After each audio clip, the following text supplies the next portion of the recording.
In today's video, what we're going to talk about is how to find a career you love. So many people go day in and day out doing work that they absolutely hate, okay? Being around people that they don't want to be around, okay? And forced to do these things because they're trying to make a living, all right?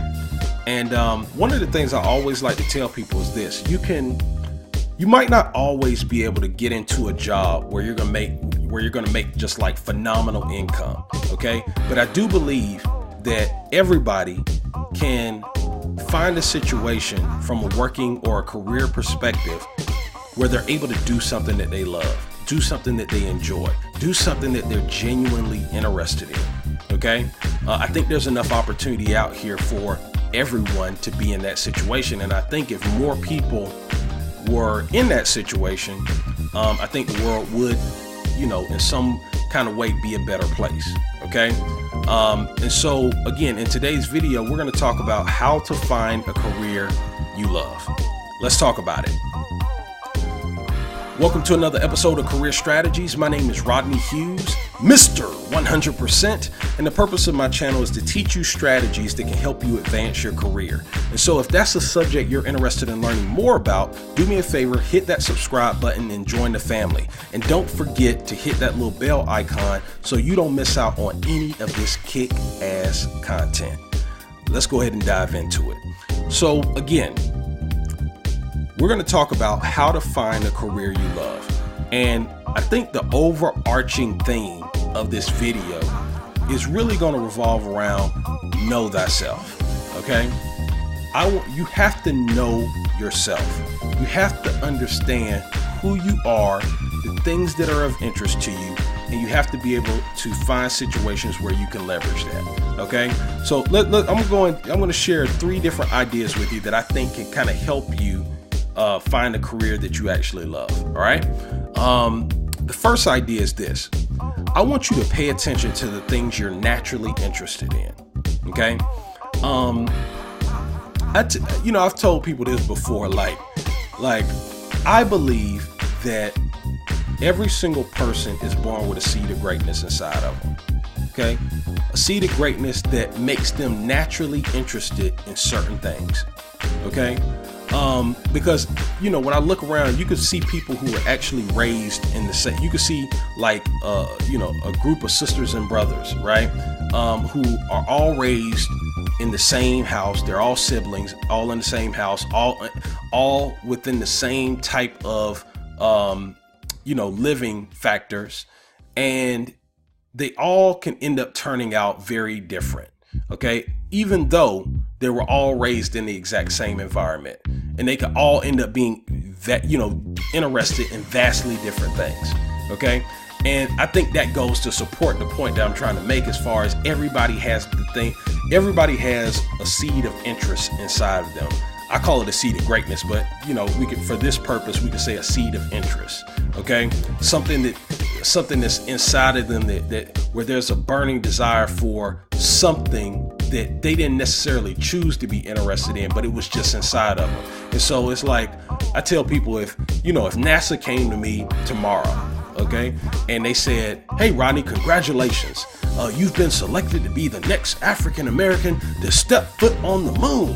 And then after that, we're going to send you to Mars." I'll say, "No, the hell you're not." Okay? Because I'm not interested in going into space. I have no interest in going to the moon, and I have even less interest in going to Mars. Okay? That's just something that's not of interest to me. Okay? And so what's the point I'm trying to make here? Right?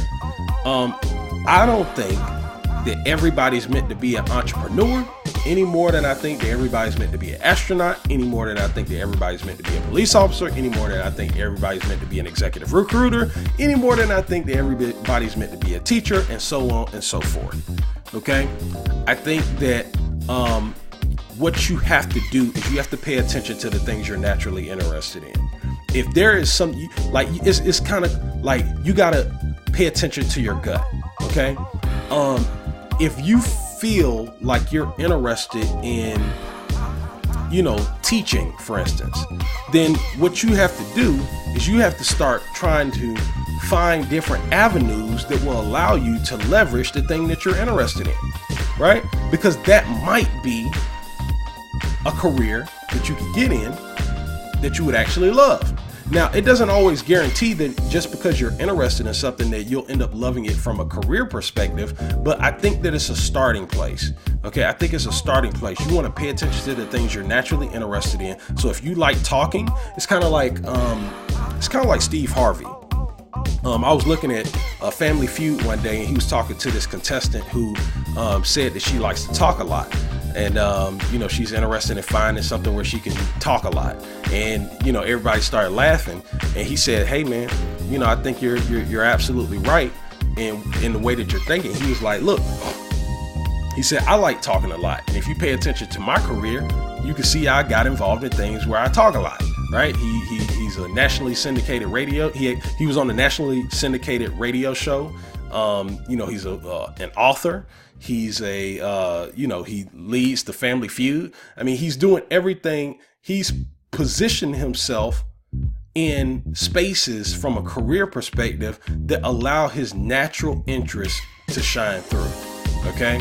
And therefore, he's been able to create a career that he actually loves as a result. And furthermore, since he became really good at it, he's been able to leverage that into making an above average income. Okay. The second thing you have to do is you got to be ready to seize the moment. Okay. Once you start paying attention to the things you're naturally interested in and you start seeing opportunities, because I promise you, once you start paying attention to what you're naturally interested in, you're going to start to see opportunities present themselves in your life. Guarantee it. Okay. And when you see these opportunities present themselves, I'm not telling you to just quit your job tomorrow and go, hardcore in that direction unless you're able to feasibly do that from a financial perspective. But if you're like most people and you're not able to just, stop immediately in your tracks and explore a different path, then what I do want you to do is pay attention to the different opportunities that are out there.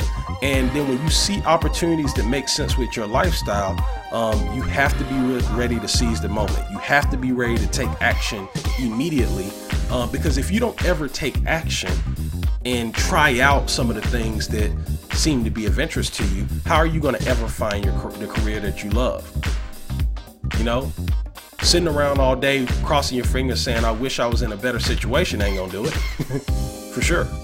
All right. And then number 3, okay, whatever it is that you do, once you start taking action on things that you're interested in and you start seizing the opportunities that are out there, I want you to pay close attention, because the thing that you're doing that you're interested in doing and that you're actually taking action on, I want you to see if it passes the cringe test. Okay, now what's the cringe test? See, most people cringe at the hard work that's associated with certain things. Okay, if you get involved in something and the things that other people complain about, you find to be very interesting and very, very much something you could just see yourself getting lost in, that is a significant sign that you're on the right path.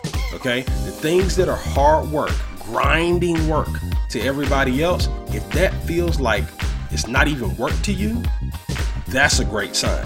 That means that you have found something. You need to pay really close attention to whatever it is that you're doing, because I think you might be on the right path. And then it's just about making sure that that path is a path where you can actually monetize it. Okay, so that you could take advantage of it truly from a career perspective. But I just want to give you an example of what I mean with this. Okay, so when I played football, I was a late bloomer. Okay, when I was in high school, I played football for Pebblebrook High School, and I was a late bloomer, and meaning that I didn't start playing football until my 11th grade year. Okay, and one of the interesting things that happened is that I fell in love with making a big hit. Okay. And because I fell in love with making a big hit, when we were in practice and everybody else was hating the fact that we were in practice and having to, clang and bang is what I call it. I absolutely loved it. It was like, it didn't even feel like work to me. Okay.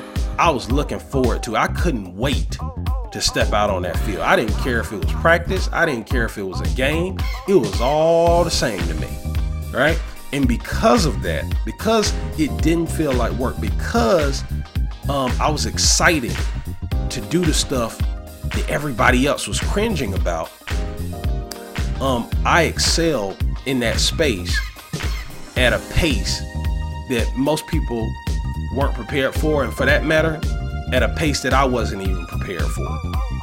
I had so much success in such a short period of time, all because I fell in love with the stuff that most other people cringe about.